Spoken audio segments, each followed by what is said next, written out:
You're listening to an archived Cabral Concept podcast. After listening to this show, check out the most up-to-date podcasts available at stephencabral.com/podcasts or search directly on iTunes. And now, welcome to the Cabral Concept, where board-certified naturopath and integrative health practitioner Dr. Stephen Cabral shares how he was diagnosed at the age of 17 with a life-altering illness and given no hope for recovery. It was only after studying and traveling all over the world did he discover how to combine ancient Ayurvedic healing practices with state-of-the-art naturopathic and functional medicine to fully rebalance the body and re-energize it with life. It's time to discover how to get well, lose weight, and finally feel alive again. And now, here's your host, Dr. Stephen Cabral. I'm Stephen Cabral, and right now on our Training Thursday, I want to bring you the benefits of aerobics. Now, coming from someone who promotes interval training, from someone that's promoting resistance training for all that it can do for your body. And again, just check out previous TT shows or Training Thursday shows on previous Cabral concepts for all of those different benefits. And I've also talked negatively sometimes about long distance cardio. I've talked about the micro tears that it causes in the heart. I've talked about why marathon runners sometimes die younger than other people as well, because supposedly they're in such great shape. I've talked about all that before. However, I was listening to a podcast the other day, and it was a wellness-based podcast. Someone recommended it to me, so I'm like, all right, I got to check it out. Love hearing new voices in the industry. Love hearing really good information. And I started listening to the podcast, and about 2 minutes in, the producer or the host of the podcast started apologizing for going for a 1 mile run. He was talking about like, oh, I just, it was such a great day and I went out for a run. He's like, I know I really shouldn't have. And I couldn't believe it. I'm like, what does the world come to that we need to apologize for going outside in beautiful weather and doing a 1 mile run? It's this, I don't know, I think it's this crazy dogma that we've gotten into that you're either paleo or nothing.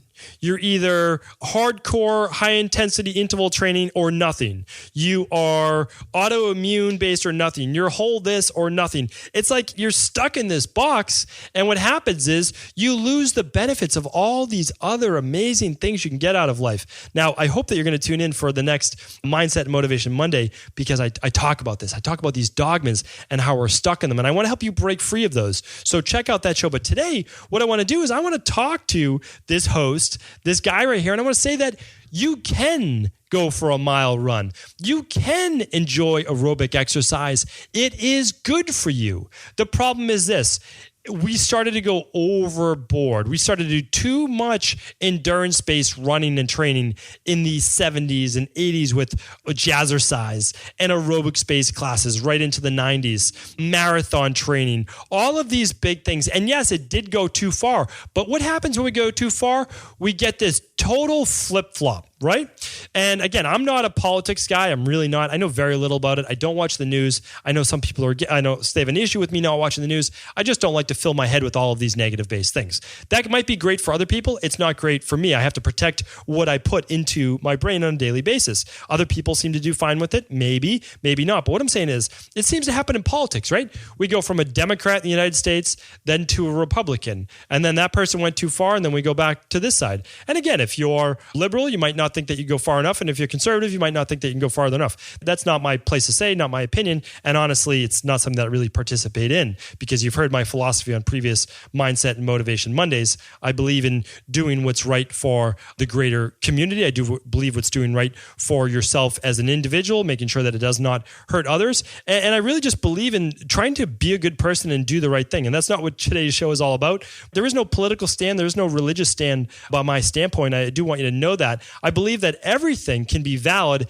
if done and thought about in the right light. And what I want to talk about and bring that into aerobics right now is that aerobics is not bad for you. We've gone too far maybe in saying that it is. So again, I seem to be the person that goes against the grain, and that's because I have no agenda. I do not promote something individually or specifically to anyone. Should you be doing resistance training? Absolutely. But does that have to exclude cardio? Absolutely not. So let's talk about what is aerobic training. Well, it's simply keeping your heart rate at an elevated rate. So let's say above 60% of your max. And let's just say your max for easy stats is 220 minus your age for 100%. So let's just say you're 40 years old, 220 minus your age is 180. That's going to be 100% basically max. And then you're going to want to take 60% of that, which again, I had to do really hard math. It's about 120 or so. Anything above 110 would be getting into that aerobic threshold. Now, what does it really mean? Well, it means that you're using oxygen as a fuel source rather than lactic acid, rather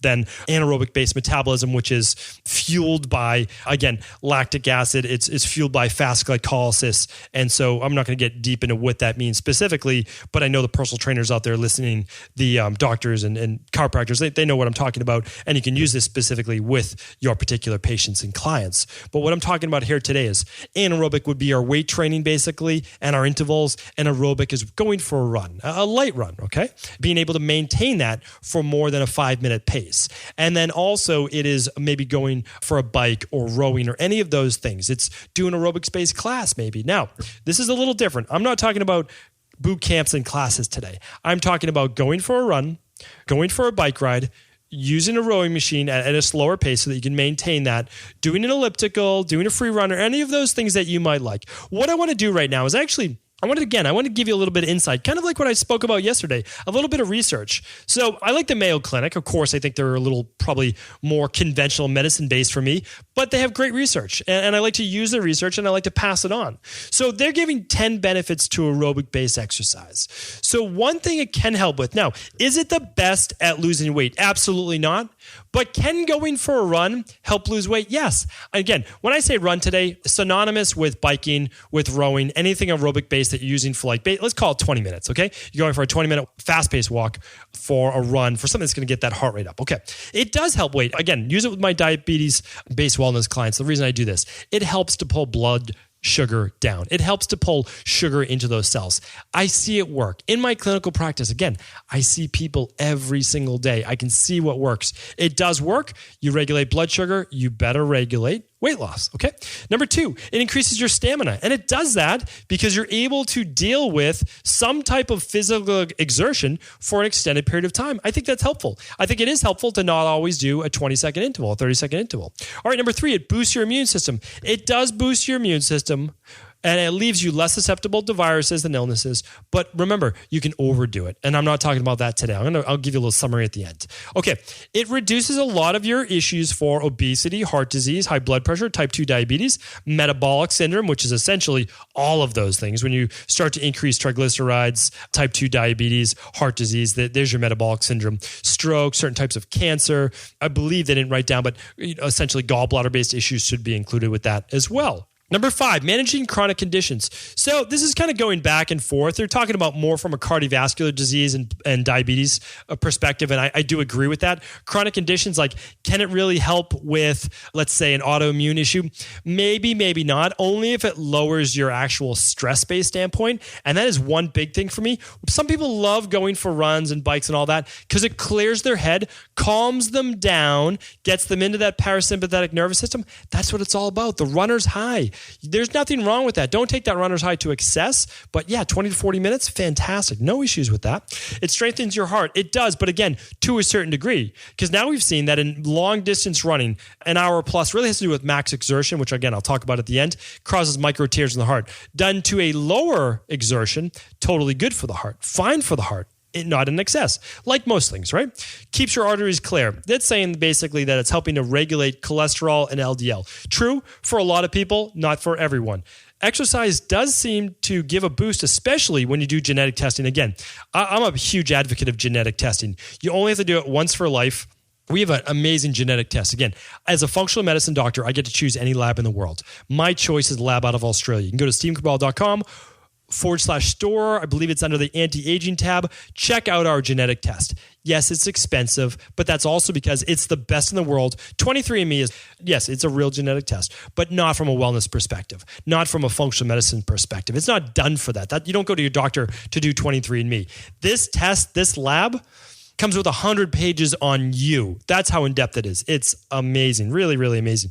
But anyway, so these people, they're showing with what's called, it's an allele, it's a specific allele. And if you have a 4 or especially a double 4, aerobic-based exercise actually does help a lot with cardiovascular disease. So check that out. Really, really important, because also that could help with lowering your chances for Alzheimer's and specific brain-based issues and inflammatory-based issues if you do have that 4. Okay, boost your mood. That's what I was talking about before.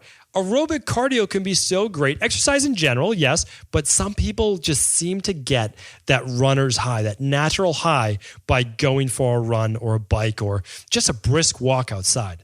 All right, staying active and independent as you age is their number 9. I agree with this. You know, one of the big things that really gets people to decline quickly as they age is a fall. I've seen this happen in my own family, you know, with my grandmother. I've seen it happen with a lot of people. When you fall, it kind of takes you out of the game. It changes your mood. You become depressed. You have to go to the hospital. A bone breakage, anything like that takes longer to come back from. That can be a slippery slope. Make sure your parents, grandparents, get them to start walking. Then get them using an exercise bike. Definitely, probably not running. I would say, you know, longer term, just saving the joints. And again, you can be in the best alignment in the world, but there's still wear and tear. So get them using an upright bike. Get them walking a little bit on an incline as well. Get them using a rebounder. Get them doing anything that they want for this aerobic-based work. And living longer. So yes, living longer. Aerobic exercise, many studies over and over have shown that those people who participate in regular aerobic exercise live longer than those that don't. Just like those that eat fruit and veggies live longer than those that don't. Those who decrease their overall protein consumption, you know, down to somewhere around, again, I'm turning this into the wrong show, around 15% or potentially less, live longer. There's different reasons for that. I've quoted those studies. It's not just me. You can look at the other studies as well. So my takeaway is this.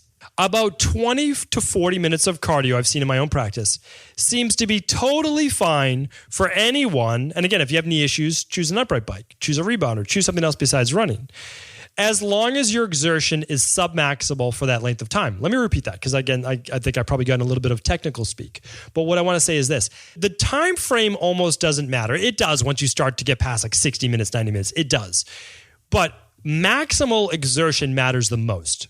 So in order not to create those micro tears in the heart, you can't push yourself to max exertion for more than really 30 to 90 seconds, which we've seen before. That's interval training. You can't turn interval training into your so-called aerobic training. Keep them separate. One, you go all out for a period of 10 seconds to, let's say, 60 seconds, up to 90, but really 60. The other phase, aerobic phase, is doing it for, let's say, 20 minutes or so. Maybe a little shorter, maybe a little longer, but you're doing that at a sustained rate. We're going to call that a moderate exertion rate. If you want to calculate it, somewhere around 60 to 70%.